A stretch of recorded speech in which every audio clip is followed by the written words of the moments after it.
Hey, welcome to the My Voice and Power radio show and podcast. Join myself and regulars every week and hear what we have to say on a variety of topics. We also welcome you to have your say in the comment section or by joining us here in the studio, which you can do by dropping an email to myvoiceandpower@outlook.com. Also, don't forget to tune in to the My Voice and Power show live every Thursday at 9 p.m. on www.unityliveradio.co.uk or download the app from the App Store.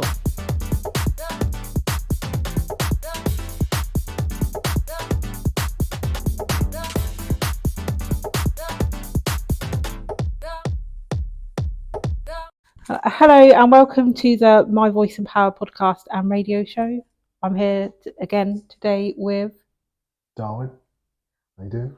We're on our own today. Nathan's abandoned us. Yes. Shame on him. Yeah, exactly. But do you know what? After the last time we were here, yeah, the conversation was really like playing in my mind. Not in a bad way, but like I was really mindful like that on the way home. Yeah. We all pretty much travel the same way. Yeah. I don't know where you drop off, but obviously Nathan lives a little bit further away than I do. Yeah. So once we get to my road, obviously he keeps going. But I was just laughing on the way back because obviously we talked about driving. And then so, of course, all driving things kept popping into my head. And I was like, the lights. Yeah. Like I keep seeing a lot of people complaining about how lights are blinding these days. Yeah. And then we had talked about pedestrians, and then there was a pedestrian. Well, lack of awareness. Yeah, and then there was a pedestrian. Or their awareness are just like they're just complete ignorance of it. Just like, yeah, I mean, I guess maybe he was aware because he didn't step out into the road, but it's pitch black. I can't. Well, I can see because obviously I shouldn't be on the road if I can't see. But you know what I mean. But like he's just stood there in between the traffic, like the lineup of cars. Obviously he's being sensible and waiting to come out, but I'm just thinking I was a bit shocked because I didn't see him there like initially, and then I was just like, all I kept thinking is I wonder what these lot are thinking like, and if they're processing the same thing. Yeah, that's a long time ago, you know. I can't remember yesterday. There was, to be fair, I did glimpse a few people, but I was more looking back, seeing what Nathan was doing, because he has a tendency to hold back, and then speed up because he loves his car. Yeah, I know. He loves the sound of his car. It is a nice car, though. It is. I'll give him that. Yeah, so I'm looking at the back of him saying, where's he gone? And I'm like, oh yeah, I know what he's doing. Yeah, okay. Yeah, we're aware. We can see you. We can hear you. Yeah. We can hear you. But yeah, it was just like the other day. What was it? On the way here. Because I came up from London. And I had some guy randomly from absolutely nowhere come from behind me on the right hand side. All of a sudden, and he must have come from the other side of the road because I didn't see him coming from behind, like in a direct line of sight behind me. Yeah. All of a sudden, just pulls up in the front of the car. I'm just like, wow. Where's it that you want me to stop? Where exactly do you want me to stop? On top of you? With the front wheels or on top of you with the back wheels? Because I tell you what, you got a choice of two. Yeah. There ain't no stopping before you. Like, it's just the awareness thing again. The awareness thing. And it's just, yeah, let's not start on the bad note. Let's start on the bad note. Londoners are a species to themselves. Let them get on with it. Whatever. Just people be a bit more aware. I will be a bit more aware of other people as well because I guarantee I probably fall into the same trap as those pedestrians and go, oh, hang on, I might be able to get across here. And then just sneak in between the cars without even thinking that I'm aggravating people in the same way I get aggravated or you get aggravated. You know. So yeah, I'm a hypocrite.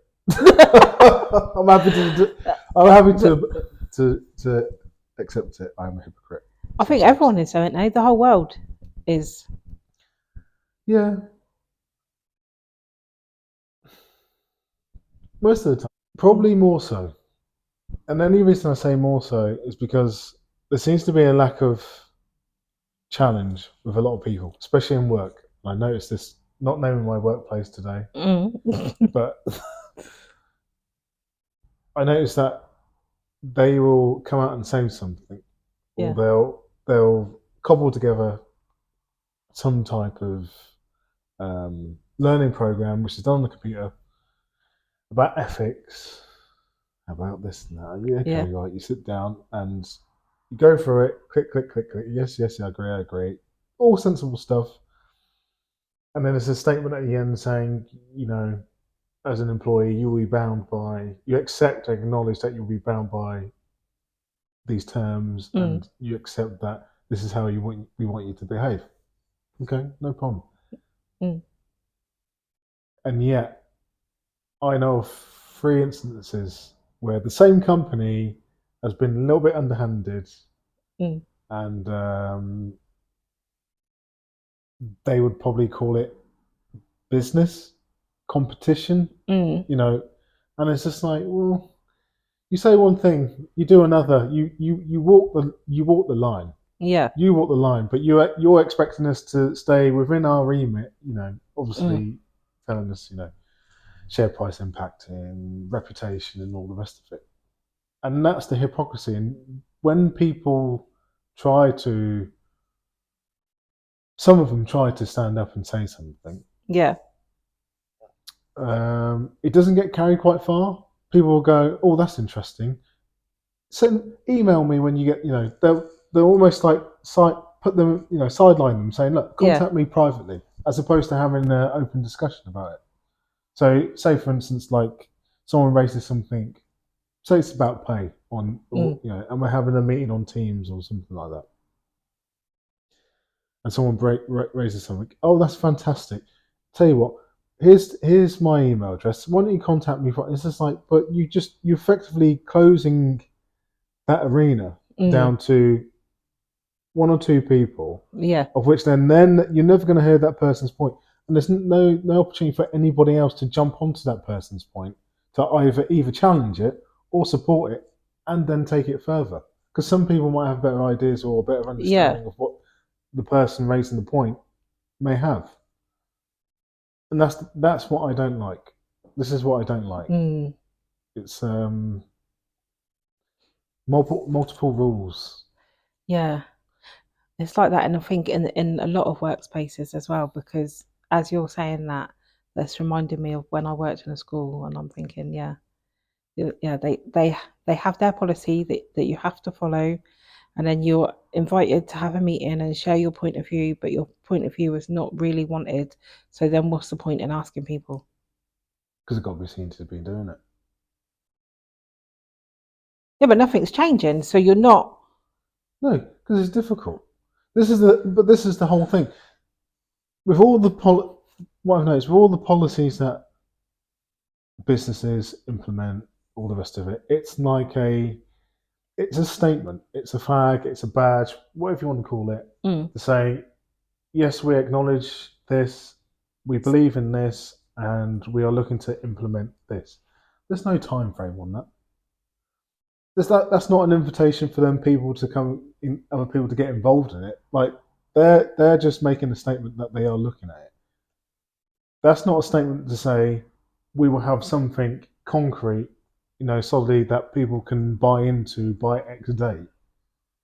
Then they should say that. Say what you mean. Yeah, but then what? That's the thing. It's a lot of things. Sometimes, yeah, they come with the best intentions, but when things get difficult, they tend to get moved along a little bit, because the timescales on which they need that you can implement things tends to be expanded. It gets extended out. Of course, then if you're extending things out, then that costs money and time and resource to deal with it. I'm being very cynical. Yeah, but that to me just sounds like a good excuse. Yeah. To not get anything done that they said that they were going to do. Okay, prime example, Thames Water. Okay. Well, yeah. Sorry, did I say that out loud? But prime example, Thames Water. They said they normally have to give it's like a mission statement. Like what they're going to do. They speak to the government. They go to Ofwat or whatever representative for the government, and they'll say, "Yep, we want to increase our capacity for managing sewage, wastewater, all the rest of it. It's going to cost us X. Can we have some money off you to do this work? We will get X amount of money from our private shareholders, and we will look to do this over the next 10 to 15 years. Okay, yep, signed off, great, fantastic. What did they do? They paid all the money to the shareholders. They paid all the money to the shareholders. The implementation of the thing that they said, right, happened at a slower rate than the money that came in and then went straight to the shareholders. That happened a lot quicker. Sorry, I'm really sorry. I feel like I missed the point, and because I got distracted in my brain because I was looking at your hat, thinking, "Oh, you found your black hat." I found a black hat. It was in the back of the car. Actually cleaned up for once. But no, the point is that they have to go to the government and state exactly what they're going to do over X time scales. And the thing is, they haven't done it. So they talk the talk, but they didn't walk the walk. And now all of a sudden we've had, because of excess rain, we've had excess sewage going into the rivers and whatnot. People are now kicking off and saying, "Well, what did you do with all this money?" And then it turns out they gave them to the shareholders. It's like, but what you turned around and stated you were going to do X, but you didn't do it. But no one who is important to them is going to hold them accountable. Are the government holding them accountable for what they've done? They're supposed to. Right.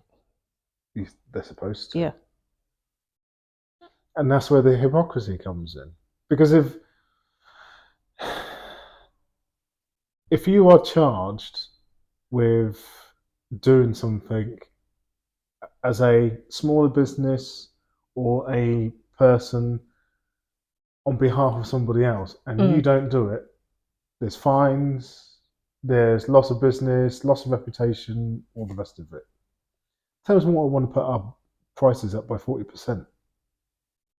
So you misbehave, you lie, and then you want everybody else to pay for that. And it's just like, well, hang on, how does this get resolved? Because this can't keep going on, and that's the problem. It's almost size matters to a certain extent, but there is a lot of hypocrisy going on at the moment. There's a lot of. But isn't that the way everything is dealt with? If you don't do what they want you to do when they want you to do it, they fine you, charge you for stuff. And which never really makes any sense to me when it's to do with financial stuff as well. I'm struggling to pay this, so then you're going to charge me more. So if I can't even find the money to pay what you're charging me in the first place, why am I supposed to find the money to pay more? Yeah, the logic. Yeah, like it's so illogical. My brain cannot even comprehend to find the words that I need to even speak. Like. Yeah. It's a funny time at the moment. It's interesting. I think the Thames Water thing is an interesting thing. The reason I say that is because with the gas and the electric, it's a little bit more. What's the word? Not vague. Slightly abstract. Like you turn the lights on, you get electricity, but you don't see where it's generated. You don't step outside the house and you see it. Whereas you can hear it. You can hear it. You might see the pylons and all that. But the impact of that psychologically, visually, is different than walking out. You can walk by the river and it's got rubbish in it, it's got sewage in it or whatever, you can smell it. Yeah. Like it's more impactful, it's more visual, it's more visceral, it's in front of you. It's in front of you. So of course people are going to react to that because they can immediately see it. No one's going to react to it if, a couple more pylons have gone up. Like because they're so far Yeah. away from people or hidden. You know, it's just it kind of just melts into the background. Whereas your rivers and stuff, you know, Yeah. when something goes wrong, you know. Someone told me that we are the only country in the world, or one of the few countries in the world, that recycle their water. Really? Yeah. I didn't know that. Well, I was expressing. I thought you was going to be able to like enlighten me. No, I didn't know that. I didn't know that. Yeah. So we recycle our water. So we're paying higher prices for recycled water. Basically, yeah. So it gets filtered. Right. Okay. It gets filtered back through the system, gets cleaned, and then goes back into circulation wherever it ends up in your glass. In the street. Yeah. In the street, coming out of the manhole. Yeah. Yeah. Like I know. Pay for that. Yeah. Like. That's interesting. That's interesting. But that's what I'm saying. It's just like when people actually open the hood and uncover what's going on, there's a right for people to be annoyed. Yeah. And it's almost like this might be the beginnings of something now. Because it's directly attributing to health. If you can't trust the water coming out your taps, then you know there's going to be big problems. Yeah. Big problems. And again, and that's another place where they don't make sense, because they complain about the struggle and the pile that's going on with the NHS. Yeah. But they don't do anything to help you keep healthy. No. They do. Did they do a couch to 5K app? My mate did that, and he fair play to him. We did really well with it. Yeah. You know, but there's not beyond that incentive. I don't know of any more.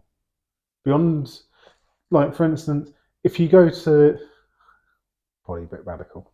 If you go to the doctors, right? Yeah. And you're suffering depression, and we know that exercise is great for endorphins, dopamine, all those other things. If you're feeling depressed, you don't want to be signed off from work to sit at home to be, wallowing in your own darkness, let's just say. Whereas if you can go to the doctors and they describe you antidepressant alongside gym membership for the next 3 months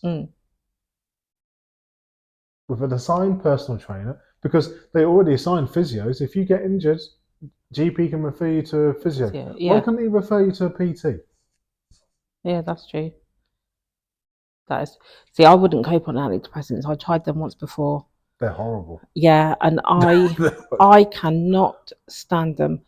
And do you know what? My body struggles a lot with medication as it is, like anyway. So like all the stuff that they prescribe for fibromyalgia and stuff like that, I can't take it because I don't know what happens to me. But I'm like, nah. No. And like I was thinking about it because during my therapy that I've had before, one thing that the therapist asked me was, how come I've not fallen into the typical textbook category of like being an abuser. Even I think there's 3 things they say. If you've been abused, you normally become an abuser. Yeah. You become an addict. Yeah.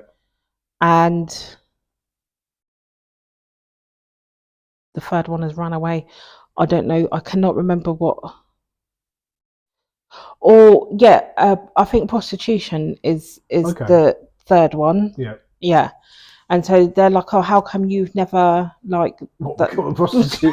Yeah, or anything like that. I know. But like, I think like the drug thing, I can definitely answer, and the abuse thing. Like, obviously, like I'm someone who, like, if I know being hit with a pen is going to hurt me, why am I going to do it to you? Is my thought process. I know that might not be the process of... Because you got empathy. Yeah. All right, yeah. Empathic is the right word? Yeah. Yeah. So there's that. The the prostitution thing, I'm just like, okay, like, yeah. You don't get the textbook prostitute. And then what's wrong with you? But you can't treat this. You don't fit category A, B, or C. Yeah. So I was lucky. I had someone who could think outside the box and didn't try to find a way to package me into one of them. In order to be able to try to treat me, she was able to treat me as I was. So I had psychodynamic therapy, and I think that's why it was so different. And she didn't find a box for me because I made my own box. Yeah. So, like, but so relating back to the drug thing, because like I don't like to feel any loss of control. Within and like that in terms of like within myself. Because I think where I had lost control or didn't even, I wasn't even in a space where I was able to even have any autonomy over myself, that to take something, to actively put something inside my body to make me not be with it for someone else to do something else was not a thing for me. So not to say I've never done them, because you know, I have had my experiences when I was in care, when I'd left care and I was finding my way in the world and all that stuff. But like, from there I'm like, nah, that's not for me. And then like, so then why is it going to be any different with legal medication? And then I learned something really interesting after a car accident I was in, and that was that all drugs that are given for medication all drugs come from natural substances, but the medication that we're given is synthetic. So they synthetic version of a natural substance. Right. And it's probably cheaper to make.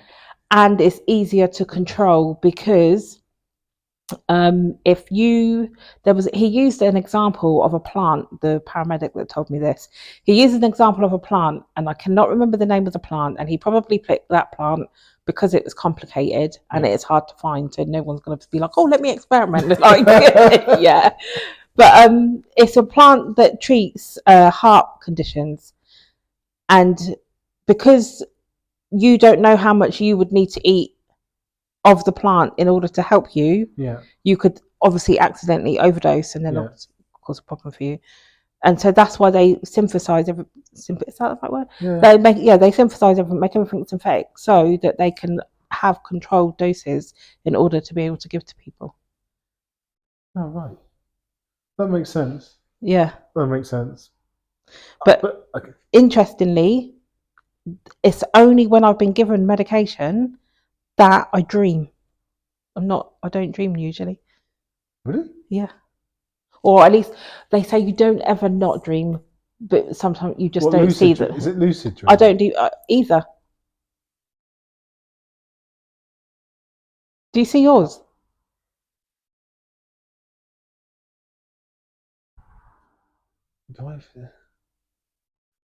Only once.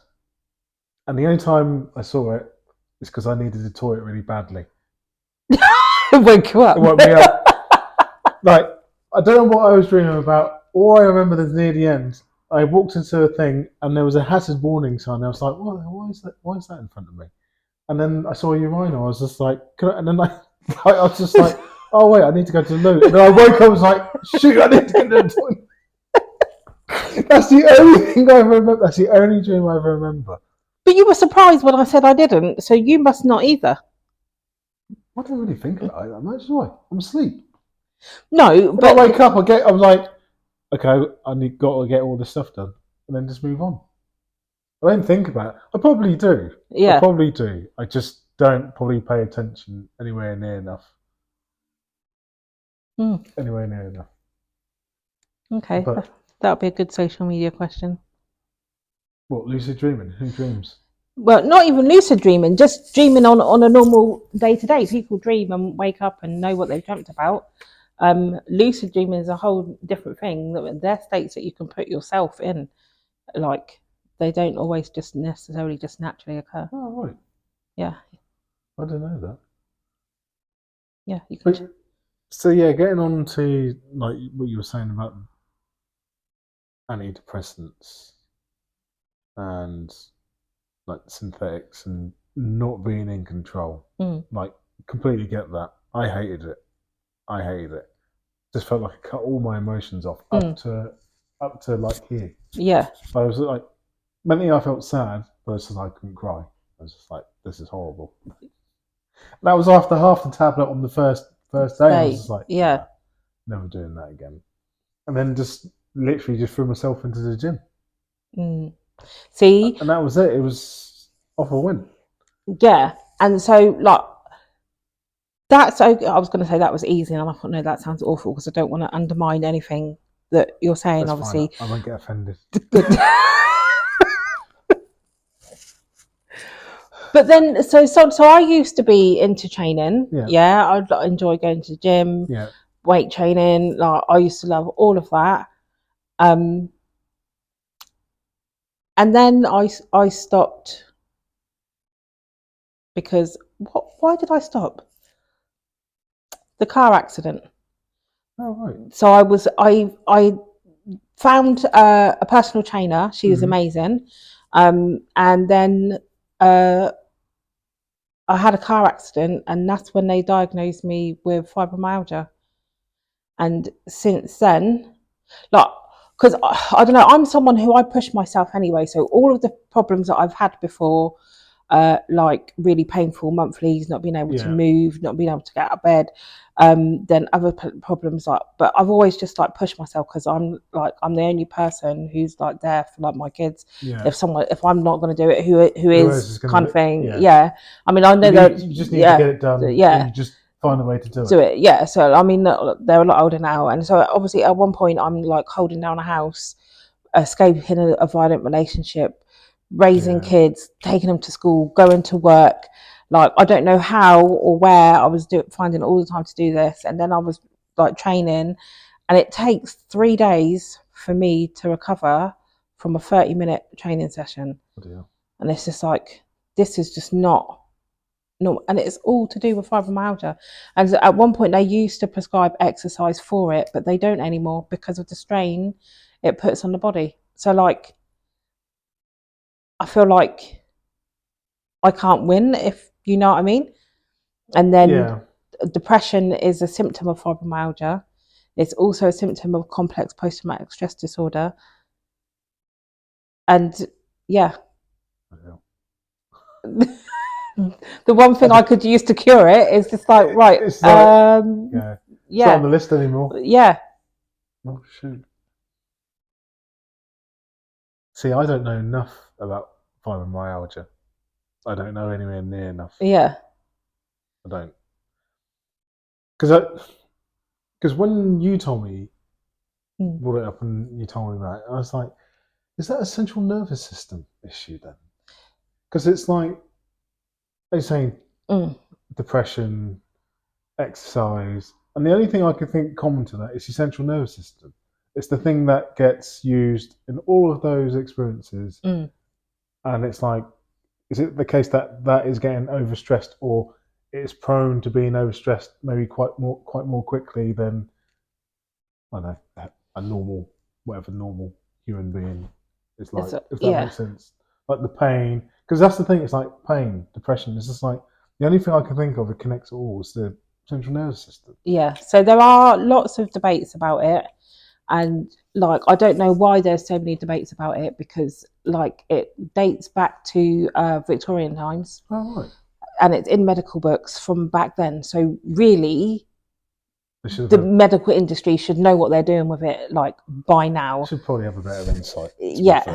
But then it kind of falls into the category of dismissing women and their pain and their medical issues. There's research has shown that there are more medical studies on men than there are women. And so they're only like, there's a lot that they're still learning only now, because now they're taking women into account. Is that because, I did hear something about this. Is this because men are more likely to put themselves forward for like trials and stuff, that kind of thing? I don't know. We're a bit more sacrificial. I don't know. Like it could be that. No, because it's just it could be that. Something that's always just in my. When you said that, I was just like, I wonder if it's just because guys are just a little bit more reckless and after the money. Because if you skint, someone offers you a trial for a couple £100, you're like, okay. See, I don't know, maybe, but I guess maybe there's a lot of this comparison stuff as well. I mean, if you think to like dating back before, it was more of a man's world, so men that were going to dummies, in the cars, they're all going to be updated to model women.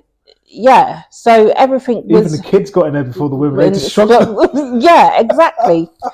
So when you think about it like that, then obviously more would have been done for men, and they would have been seen as more important, which also is a contradiction when you go back to like Mary C. Cole and the Nightingale lady.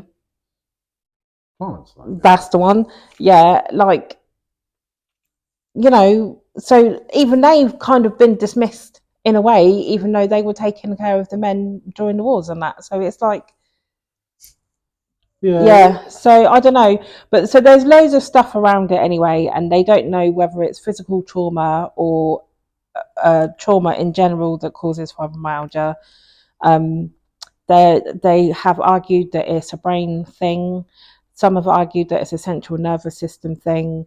Some people are saying it doesn't really exist. It's to do with things like leaky gut, and if you can fix your gut health, then you can fix your fibromyalgia.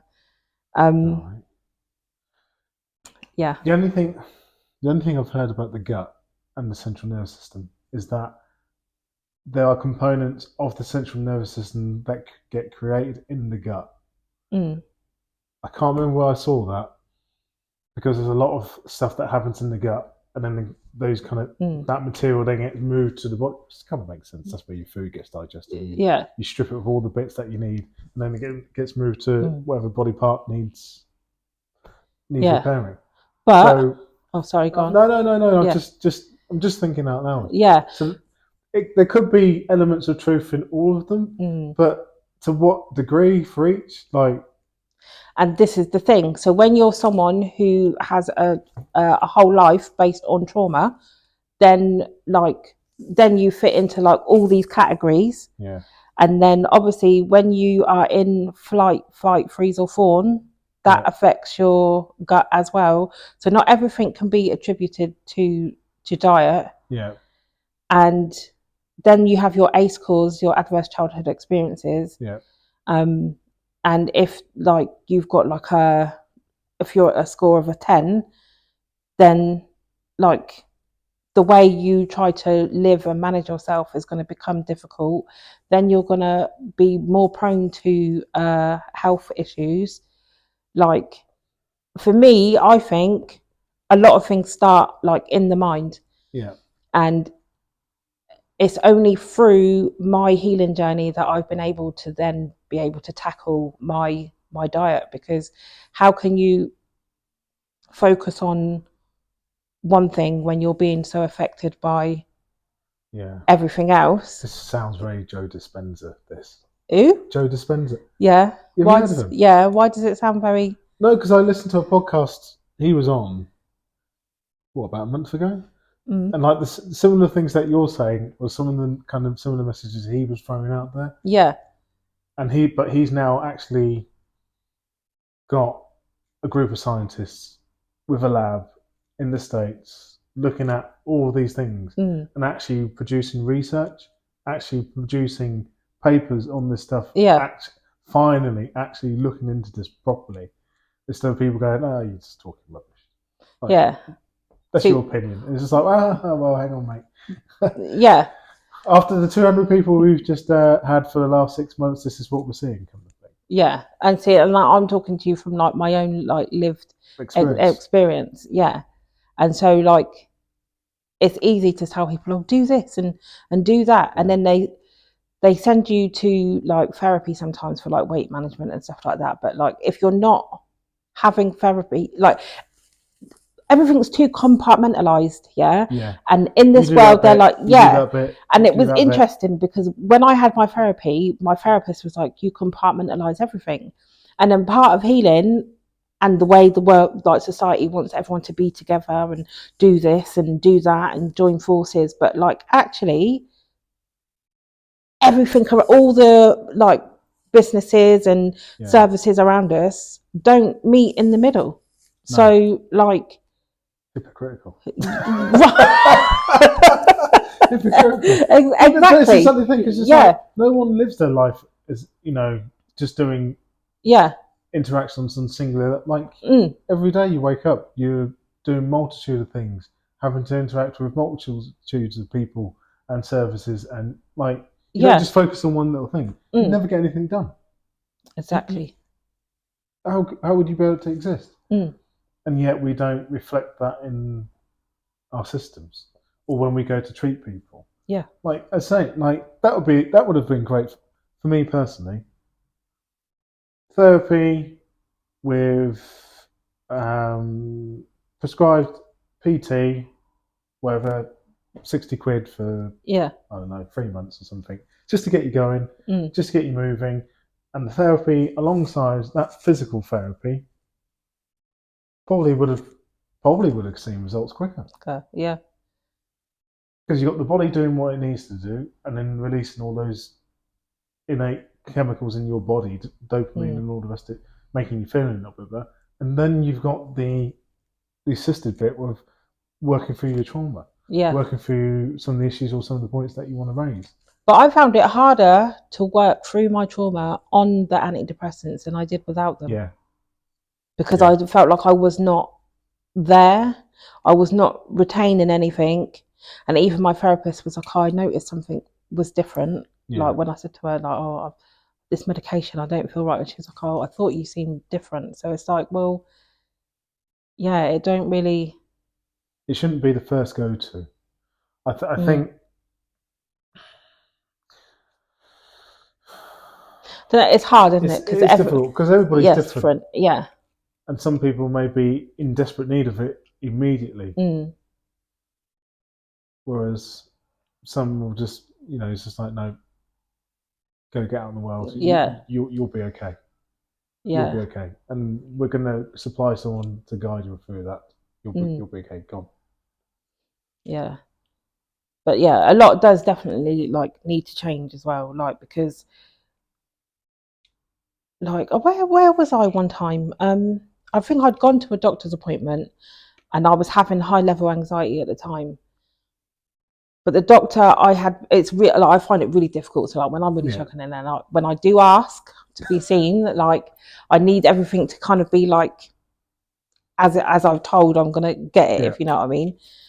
And then I got to the surgery and then my doctor couldn't be there. He had an emergency at home. Right. So I'm like, right, okay. But I'm like, I'm here now, so I could leave, but like, kind of like, what would be the point? Like I've got here. But I remember leaving vexed because the doctor was like, oh, you need to stop having all these negative thoughts in your head. And I'm like, what? Like, I don't just be like, right, let me think this. Let me think that. Like, you don't write it down and then shove it in. It's just like, it don't work like that. And I was like, that's not even the issue. The issue is that I'm feeling like worse because obviously I know I could logically in my brain, I know it's nobody's fault. Yep. But how I'm feeling about coming to see my doctor not being here, instead I'm having to see someone else, is not helping the state that I'm in. Yeah. And I'm someone, again, who likes to learn to understand things. Yeah. Yeah. And so when I'm like, oh, I've got this is, have you been on the internet? Well, what has that got to do with anything? Like, I know people have an illness where they do these things, but like, don't assume that that's what everybody is doing. Like, I've taken the time out to learn to understand a condition I was already diagnosed with. I haven't diagnosed myself with this condition. And then even down to a couple of months ago, I went to the hospital for something and the doctor was like, oh, right, we need to try and do this procedure again. And I'm like, but why would you try to do this procedure again when it's caused me so much discomfort? Yeah. I've been told that if I have any more problems, it's surgery. Yeah. Like, oh no, but we need to try. I don't know why you're finding it an issue. It's more painful for men than it is for women.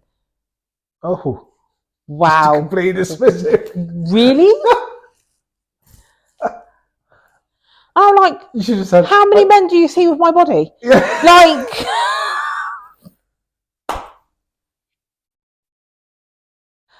I was so vexed. Yeah, and then so I've gone in anyway. They're like, right, we'll do numbing and all this business. So I've gone in anyway, and I've got one woman up here. Oh, you've had 4 kids. This should be easy. What? Hold on a minute, bruv. This is not the same thing. And your body adapts to get them out. Nothing says there's something here for your body to adapt to get something in. Oh my God. Like, what the backside?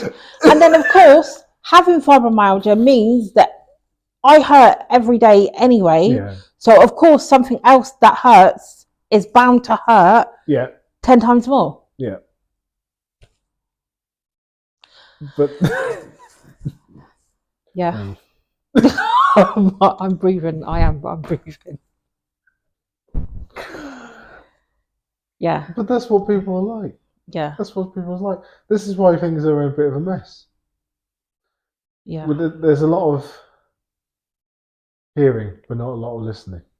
Sometimes. Yeah. Or understanding. And I don't know if that's because people are busy, people have got their own problems, if they're stressed. Is it the work environment that they're in to deal with it? Like, yeah. Something clearly is up, and I guess it could be quite difficult to remove yourself and then reset yourself again to deal with the next person and go, all right, what's your problem? You know, start from a level playing field, as opposed to coming with preconceived ideas that they've looked on the internet and discovered that something's going wrong. And then the nurses were kind of, they weren't arguing, but they kind of were. So I've got her up this end, oh, it'll be fine, you've had 4 kids. And I've got another woman this end going, just breathe, breathing helps. Like, there's only so much breathing you can do. Labour is not the same thing. Why don't you both shut up? Yeah, like, I'm just like. What happened? What happened? I want you to know what happened now. So what happened was, I did my best. I then tried to switch off because I'm hypersensitive as well, which is another symptom of both the fibromyalgia and the complex post-traumatic stress disorder. So so obviously I'm anxious as well because I know what they're looking for. Yeah. So I've got that anxiety. I don't need fullberts arguing in the background amongst themselves about what I should or shouldn't be doing, So anyway, I'm trying to they're trying to numb, and I'm like trying to breathe. This numbing stuff is not working, and in the end, it caused me so much pain. I ended up screaming, and they had to stop the procedure. And then they all felt awful, and it's just like, right, well, I did explain from the beginning, that this is not the procedure for me. I've tried to do it before. It's not going to be any different, and with all that I've got going on, it's bound to be worse this time round. Yeah. But people don't want to hear. So, and as much as they are medical professionals, I'm also a professional of my own body. Yeah. I know what I can manage and what I can tolerate and whatever. Yeah. Like, they even come to check on me when they sent me back into the waiting room, like, are you okay? Like, no, I was about to swear. But yeah. Clearly not. Yeah. I'm saying. Yeah. And it's it's I wonder if it's part of it is the case that they just need to see people. I wonder if that is and it. That's the fine. Thing is, if you taking the emotion out of it, if you took every individual as an individual for each case every time, I have no idea how long it would take to actually treat a person for one thing.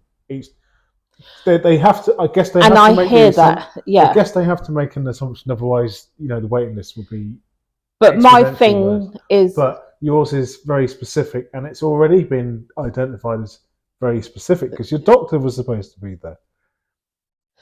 So, and the fact that I'd gone in for the procedure once before and it had failed, they basically wasted their own time, my time, and anybody else who needed to be seen. Somebody else could have been in that situation. Could have easily done that. Because when they tried to do it before and it didn't work, and they were like, right, we'll look out for this, and this. If this happens, let us know, and then we'll book you in. So I let them know, and instead of them following through on what they said that they were going to do their end, they've then decided, oh, let's just try this again. What's it about communication? That's actually interesting, actually. I think you've nailed it. Something about communication. It seems to have gone down the pan a lot. I don't know if it's because there's still distrust after, I don't know, coming out the other end of COVID, or the shenanigans going on with the government and all the disinformation and all that kind of nonsense, and then seeing what other people like Trump or whatever, Trump, no, he is just he is. I don't dislike him or like him, whatever. But I wonder if everything is tainted a little bit because communication is not what it should be at present. For instance, anytime I send an email, people seem to react in a way that they've been kind of, I don't know, like I've given them a finger. And I'm just like, no, that's not what I meant. You've misinterpreted what I'm saying. I haven't worded it in a way that it would look like I was annoyed or anything. And it's almost that interpretation of, are people communicating in a way, is it the communication or is it the way that people perceive that communication? For instance, if the doctor turned around and actually listened, and he was perceiving your information as honest and reflective on information of what you've been through before, then the comment about it happens to men, it's painful for men or whatever, doesn't even come into play. Yeah. Doesn't. Because he listened. He heard you and he listened. But something in that communication or the way that he perceived it is tainted it in the response like that. And I wonder if a lot of that is going around at the moment. Because, like, I don't know, it's weird. He felt like he had a supportive logic to support what he was saying. And that is the thing, the urethra. That tube is longer in men than it is in women. Yes, I can testify to that. So therefore, because they had a shorter way to go, it should have been less of an issue. Yeah. But it wasn't. No. Because you knew why, and you told them. Yeah. And they were still like, oh, no. Yeah. And to be fair, I was kind of eased when they said about numbing. So it's not like I went in there like all like back up. Yeah. When they said about the numbing, because I've had numbing for another procedure before and it worked. But they obviously don't use the same numbing stuff because she's there. And for it, like, I don't know how much packet she used, but it clearly didn't work. Gee whiz. Yeah. So, what do you reckon? Do you reckon there's a fault with communication at the moment? I think there is. So, in terms of like astrology, the solar eclipse, full moons, planets changing where their alignments is, Mercury retrograde or whatever, and things like that. So communication and technology and stuff like that does become a problem around those times. The other thing is the whole people do not listen to understand or to hear, they listen to respond. One thing I like that. Yeah. Oh, haven't you? No, yeah. And so another thing is that people are so in their own heads that, like, and I guess this is just more clarification on the saying that I just used, you're not responding to, like, people don't respond to what is being said. They're responding to either what they think you're going to say, what they think you meant. So it's already there in their head, and that's really, so they're basically responding to themselves because they haven't really given you the time of day to see where you're coming from. They're responding to the mental scenario that they're living out at the moment. Yeah. Do you know what? Prime example of that, I went to someone the other day in the morning. I was like, he come in and I went, morning, how are you doing? Yeah, he went, yeah, how are you? Like, he said something, what did he say? It wasn't that. I said, good morning, how are you? And he said, yeah, thanks.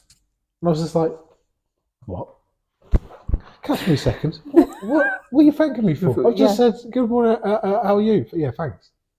That doesn't make... But that's what I mean. Yeah. He wasn't even really looking at me. He was just walking past me.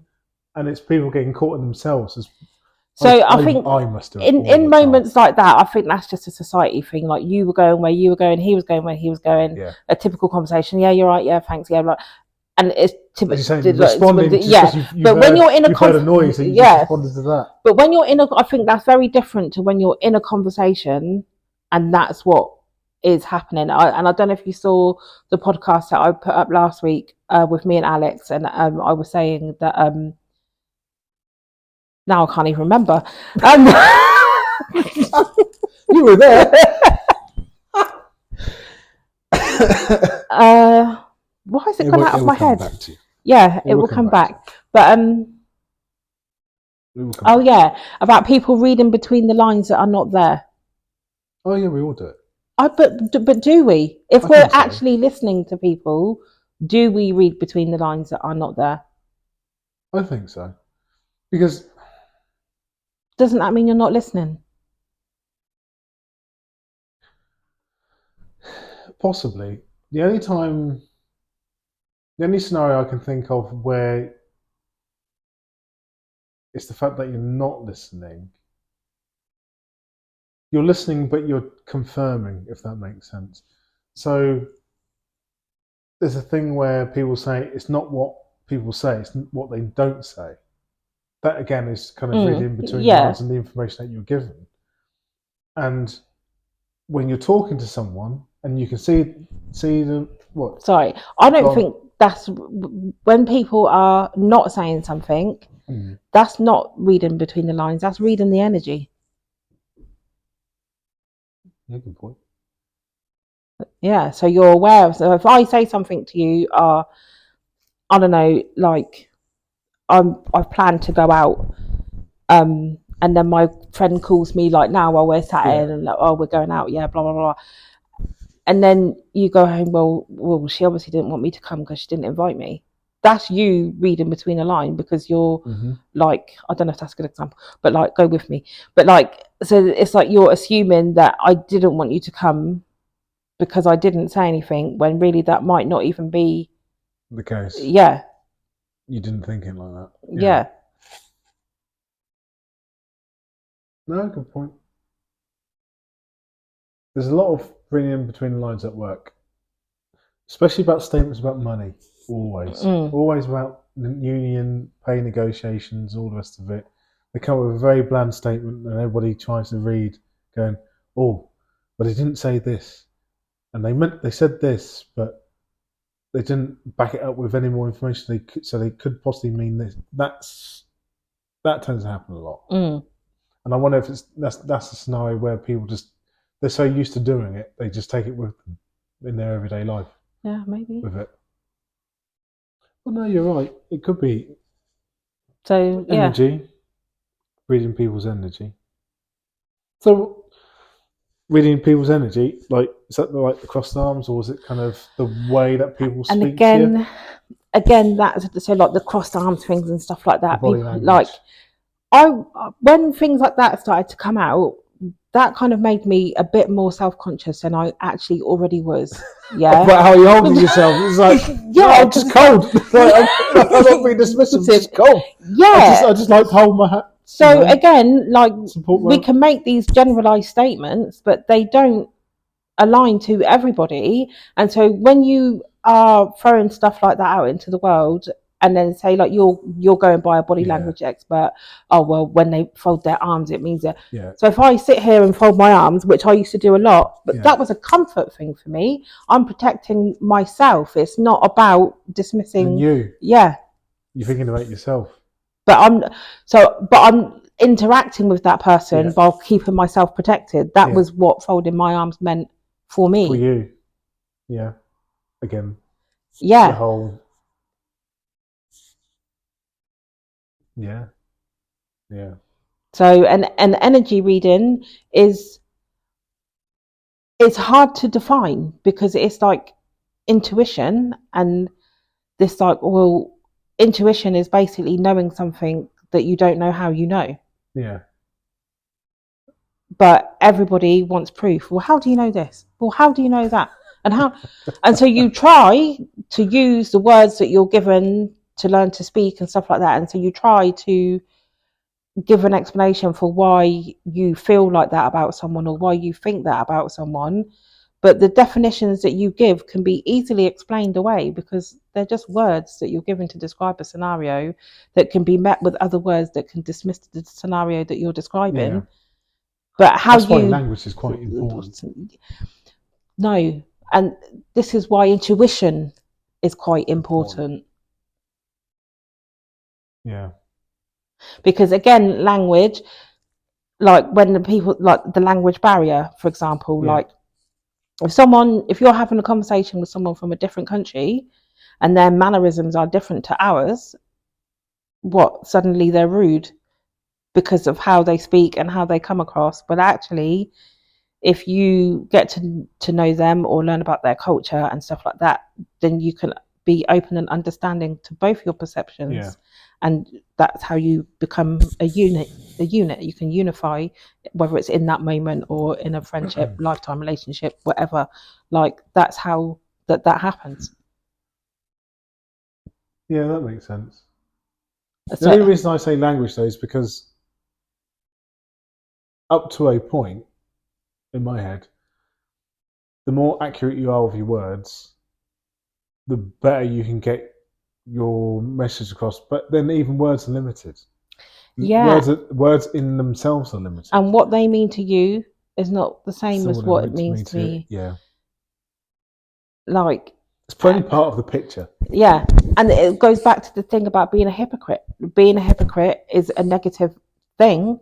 However, as a parent, I'm a hypocrite. But how is that a bad thing? Because I care about my children. I don't want them to have a horrible life. Yeah. So of course I'm going to tell them, don't do things that I have done. The problem we have there is I cannot make them feel that feeling in order to be able to make them stop. Yeah.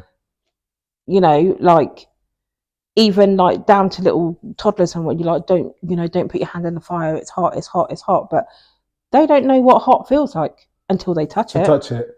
Yeah. And obviously don't let them. Let me just put that there. Don't let them. But yeah, and even sensations, again, it's all different. So like for me, like I said to you earlier, I've got no heating and no hot water at the moment. The housing association are not forthcoming in sorting that out. They're probably thinking, oh, it's spring, she'll be fine, right? But my fibromyalgia don't know. Nobody knows it's spring outside right now. But anyway, like my fibromyalgia don't know that it is spring or what. Like is it the hippocampus where it reads like your body temperature and all stuff like that? Mine don't work properly because complex post-traumatic stress disorder is now being shown that it gives you brain damage. So I've got brain damage. I've got fibromyalgia that can't read things in my system properly as well. So like when I'm cold, it actually physically hurts to be cold. Yeah. And like even with like down to at the moment, so obviously like now I'm having to wash my hands under cold water. It hurts.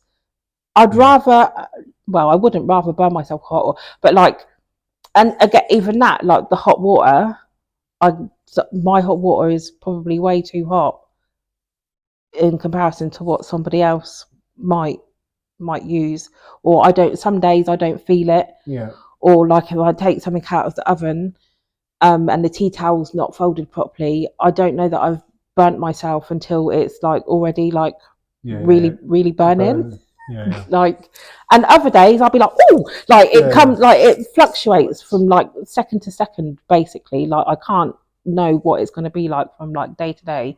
There are like 200 symptoms, so at some point I'm suffering with something to do with the fibromyalgia. But yeah, like to be cold, it actually hurts. And like people are like, well, what do you do when it's winter? Well, I stay in and put the heating on when it works. When they fix it. Yeah. But I wonder. Yeah, you made a good point there.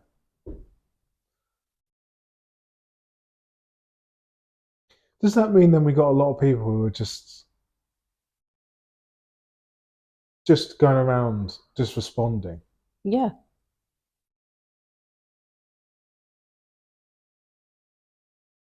And if that's the case,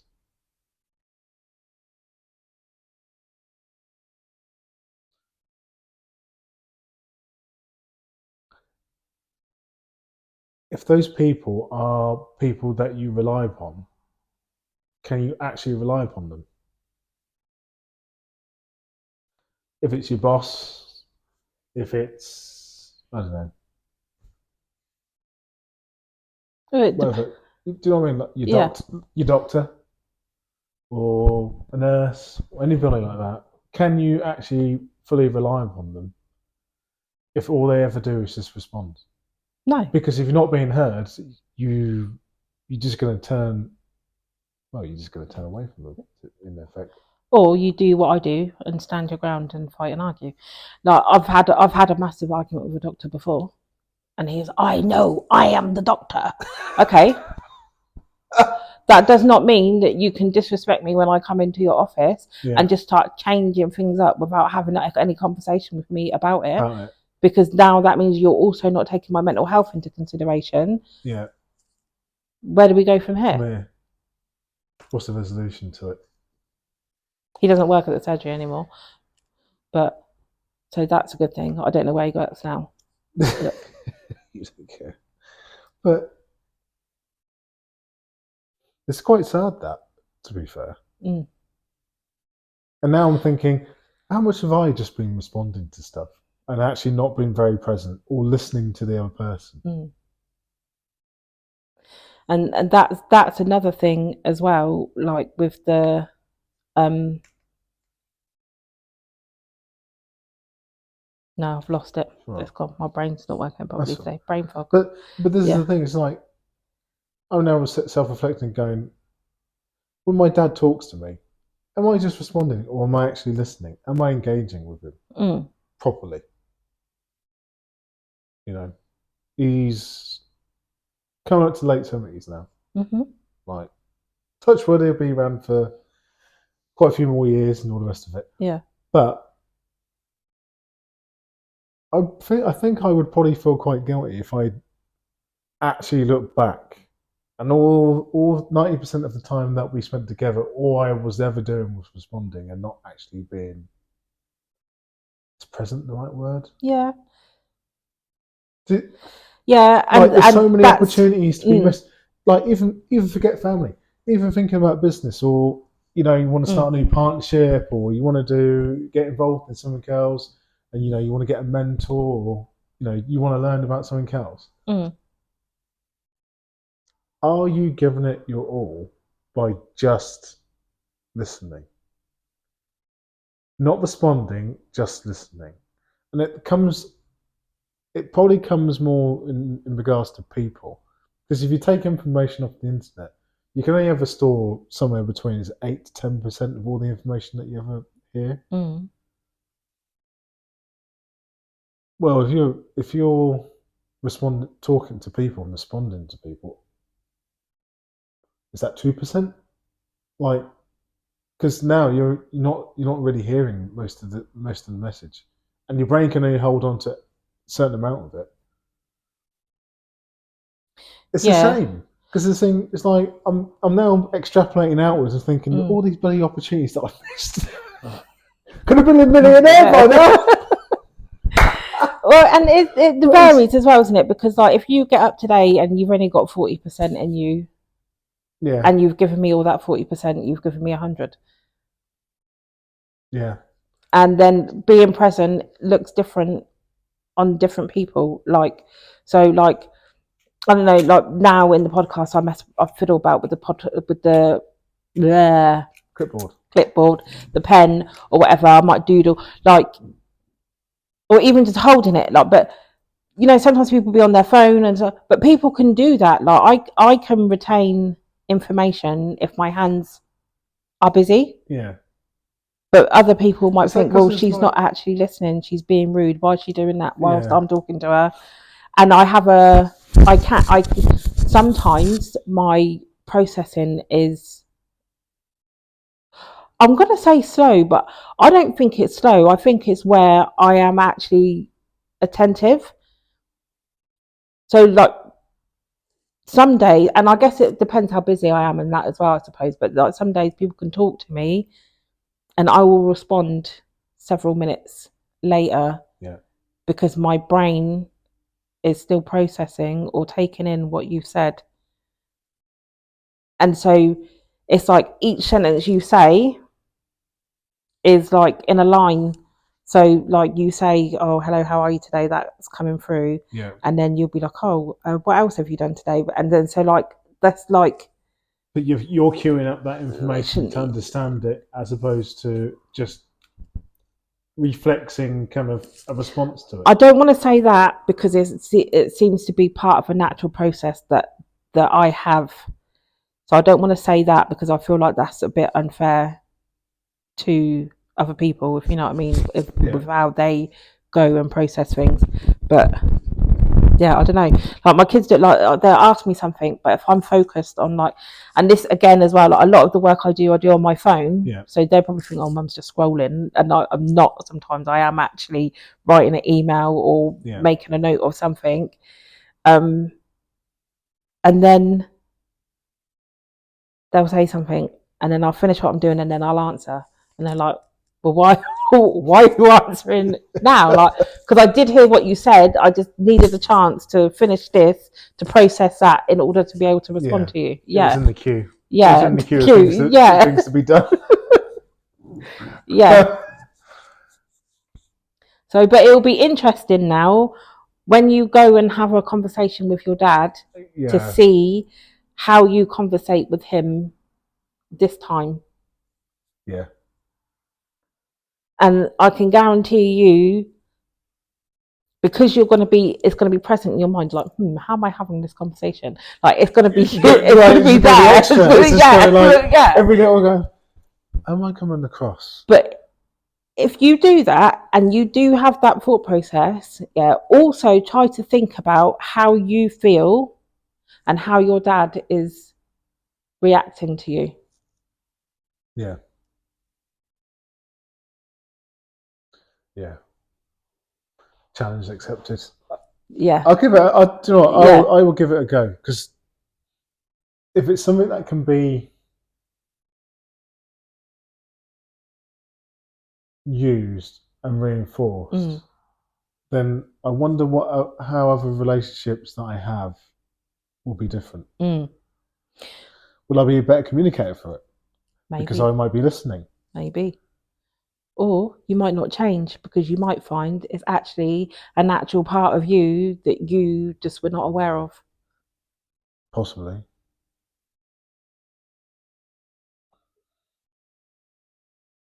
So I almost feel like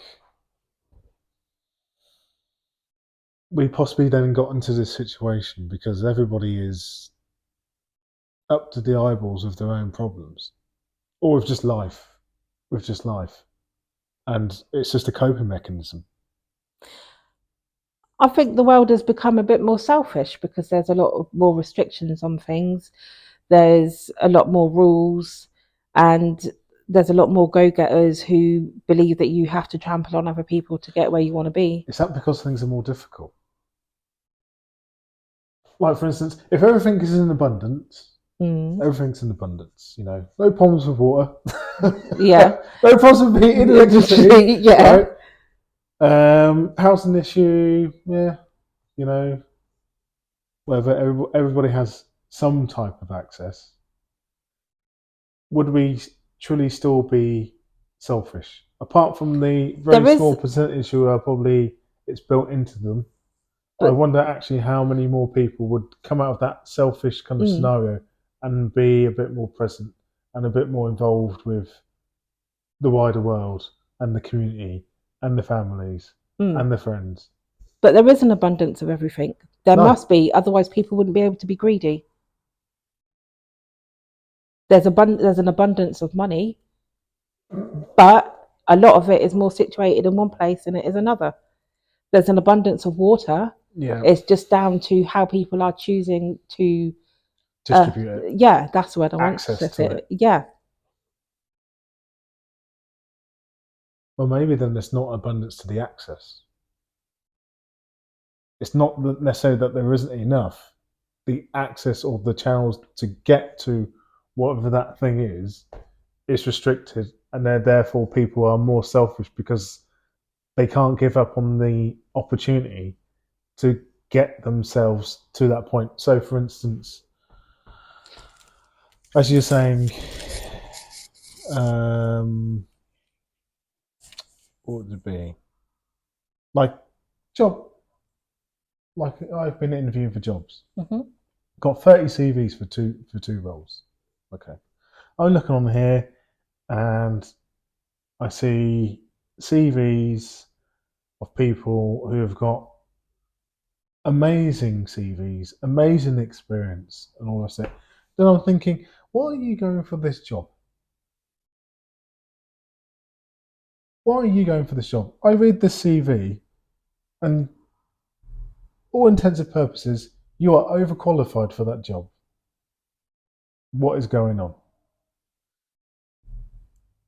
And yet, to me, going to that access thing, for a relatively good quality job, we've got an abundance of people overly qualified for it, trying to shoehorn themselves into an interview for that job, which I think they're completely overqualified for. There was about half a dozen. Okay. About half a dozen. And I'm like, okay, well, how's that the case? If we are truly abundant and we've got all these objectives, you know, going green and all the rest of it, then people with those types of resources should easily be able to find themselves a decent job. Clearly, that's not the case because they're all trying to squeeze in for what I would call not a simple job, but a well-paid but non-technically difficult job for someone who comes across of people who are coming across way and above that technical level. And it's just like, well, okay, well. So how many of them? What's the problem with the access to all these other jobs then? Why is it you? How many of them went to university to get the qualification that they needed for that job? 2/3 of them. 2/3 of them. But we don't even require a university You don't degree. require it. But however, what does society, especially the educational society, tell you that you need to do in order to get anywhere in this world? Do you know what it's doing? Do you know what it's doing? It's making university degrees almost redundant. So a bachelor's is now almost. I'll give you an example. It's kind of that idea. So when I went to college, I had to go once a week for work and all the rest of it.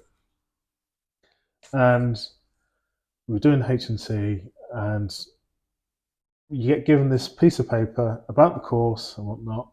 And then we were talking about grades, and they gave us another sheet about, you know, what a distinction gets you, what the credit or whatever, merit and whatnot. And then there was this asterisk at the bottom, and it was said, any H&C ONC course completed before 1997 is of equivalent standards to the H&C after that point. And I was just like, I never understood that. I was like, what are they teaching that was so different between then and now? Now I understand it. It's inflation. It's the fact that you've got more people coming in terms of access to university and all the rest of it, which is fantastic. It's great. But to do that, you're almost making it the experience and the attainment, not because people are not smarter or more stupid or anything like that. It's just the fact that it's become we've become better tuned to getting kids onto university courses than we did before, which means you've got a flood of kids going into university, which means when they come out the other side, there's lots more people with now university degrees. What now makes them special? You've gone from a diamond to a ruby. What makes them special? Still putting hard graft, paying more money than they ever did before because it used to be free. Right? But what makes them special? What's happening now is people now buffing their stuff up with masters. So there was a couple of people in those CVs who actually had master equivalent qualifications. And it's just like, then how long is it going to be until it gets to the next thing and the next thing? But where do you go? And nobody wants to work in McDonald's or be a cleaner or like all the jobs that make the world go around. Basically, yeah. No one's happy to just go to work and live. Everybody wants a high flying, top well paid job so they can drive this car and own this house and it's like great, you're clever, you're intelligent, but then there are people like me who I struggle academically, not on a massive scale. It's just probably more retaining the information and being able to execute it in a way that they expect it to be executed. Regurgitated in the format that they expect and that they can mark with the buzzwords and all the way and right format and stuff. So, however, I have a natural ability to do some of the jobs that I would like to do. But that's ignored because I don't have it there on a piece of paper. With that, funny you say that. Now, all of a sudden, the governments are paying money to businesses for it, but there's a lot more emphasis now on apprenticeships. So now apprenticeships from... But go on. I'll let you have your say, and then I'm gonna... No, that's fine. From the scenario, from what I've seen, in terms of business, there's now an apprenticeship for almost everything. Finance, you can get apprenticeships up to the degree level. Even I can't remember if there's even one up to master's level.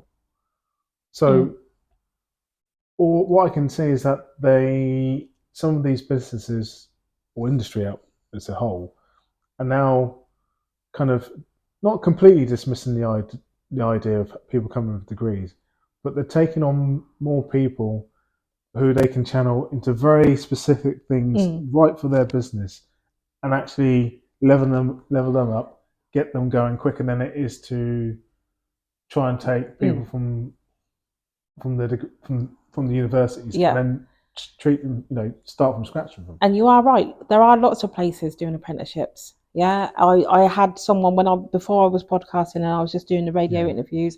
I had someone come on. He got his job through doing an apprentice, being an apprentice. And he talked us all through that, and it was all great. I'd done some research about all these different companies that do apprenticeships, and now when you look online to see where to go to do them, where do you think you have to go? You have to travel. Now. When you're someone, so my youngest is at college at the moment, that's the narrative that they're feeding at the moment. Apprenticeships. Okay, now they're also supposed to be able to support children with additional needs. How are they, and no doubt some can, but how are they going all the way to London from the little towns that they live in, to work that many hours to then be able to travel back? There's you know, an apprenticeship in London might be great for someone whose mum drives to London or dad drives to London every day to oh, I already work in London, you know, let me drop you on the way kind of thing. Like, not everybody's living that lifestyle. So this is, again, another thing where they're saying the right thing, they're doing the right thing, but it doesn't fit all of the people. That's the access problem again. Yeah. That's what I'm saying.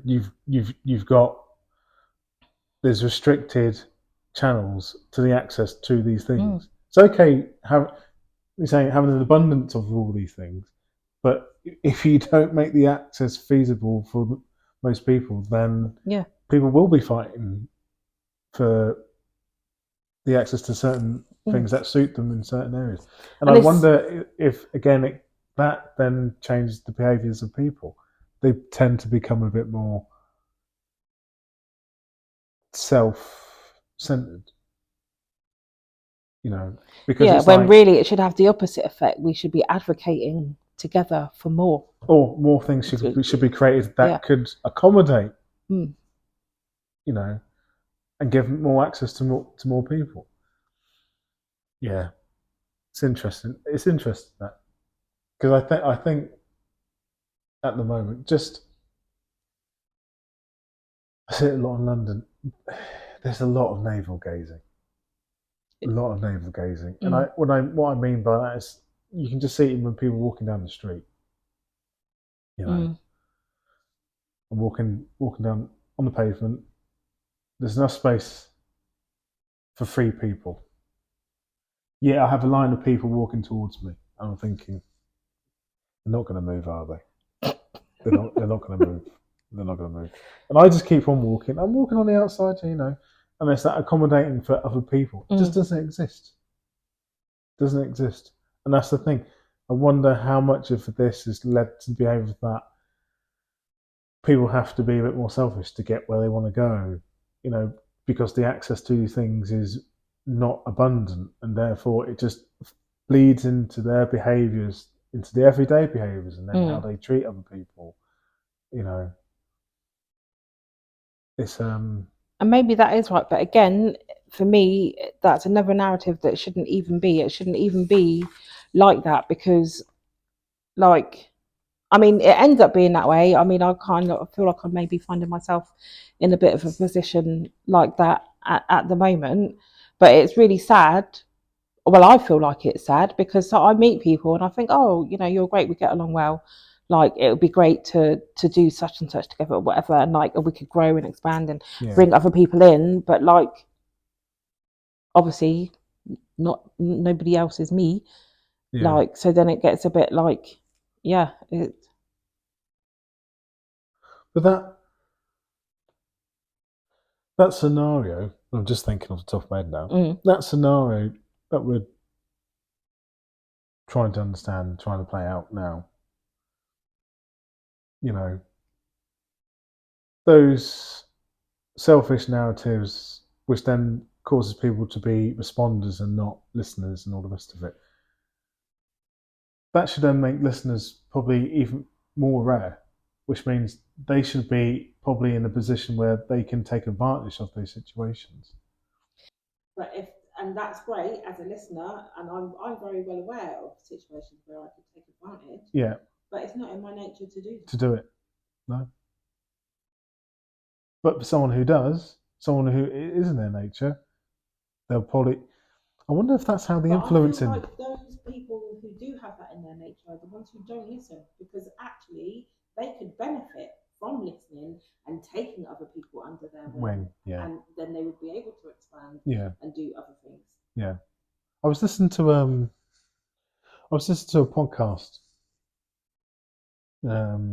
about people who kind of start basically looking to build their wealth, and kind of that sounds all highfalutin, but it's not. It's very grounded. It's all starting from base, like how, you know, when you want to start a business, and you know, and putting in the hours, and you know, from the building blocks upwards.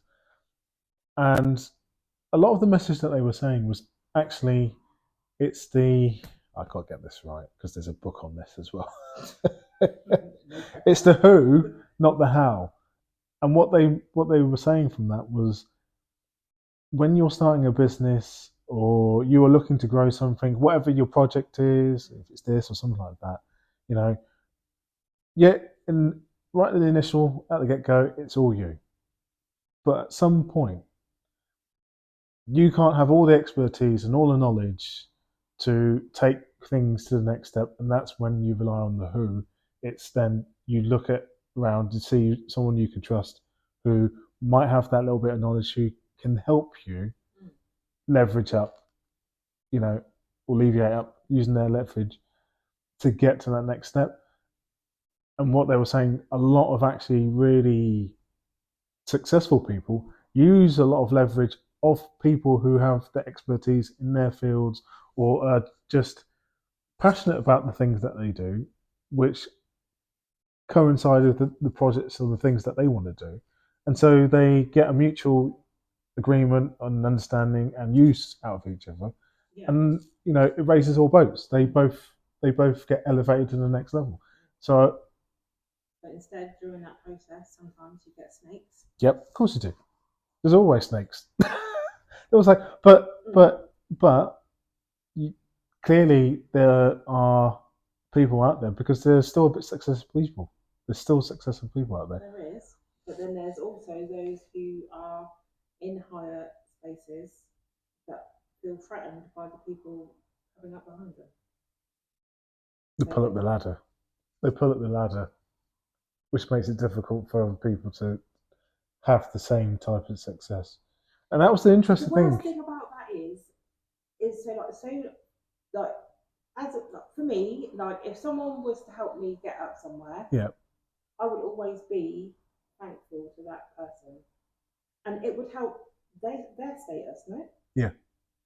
So I don't understand. But people don't see it like that. Yeah.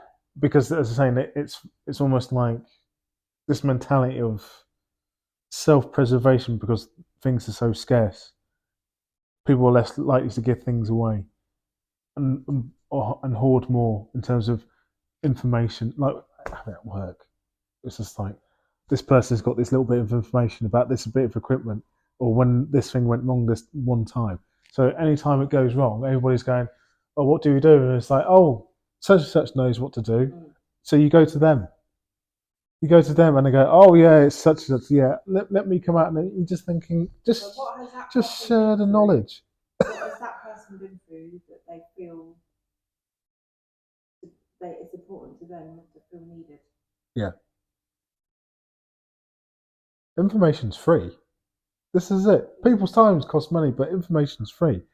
So why hold on to that information when, one, you could be helping other people, which would probably in itself pay back to you. Yeah, because then it would be like, oh, how do you know how to use it? Oh, well, such and such told me how to use it. And there's the network effects and all the rest of it that go with it. But that's the thing. That's a complete change of mindset.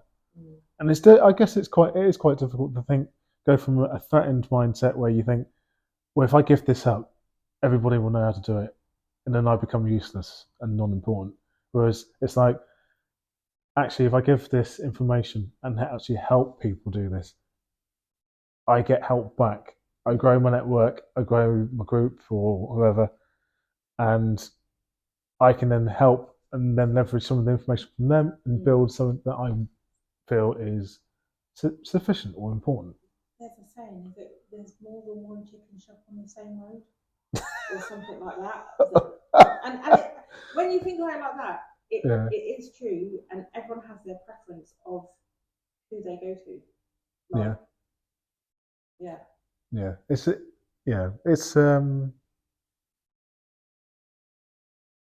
interesting. It's interesting. I'm gonna try that thing with Dad, and then I'm gonna try it with other people and see how it goes. And then I'll see hopefully, if all goes well, I might be able to find someone to help me with my business. We're looking for people, guys.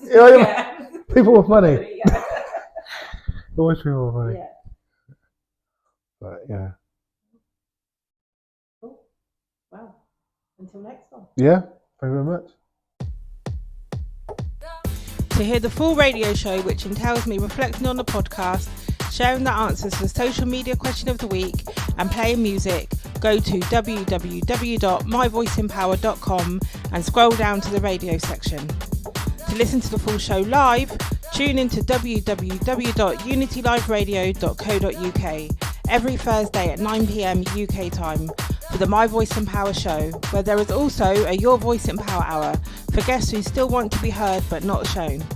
They come and engage in conversation about either their business, project, event, or raise awareness about topics that are close to their hearts. Always remember to spread your wings, speak your truth, write it down, and let it go.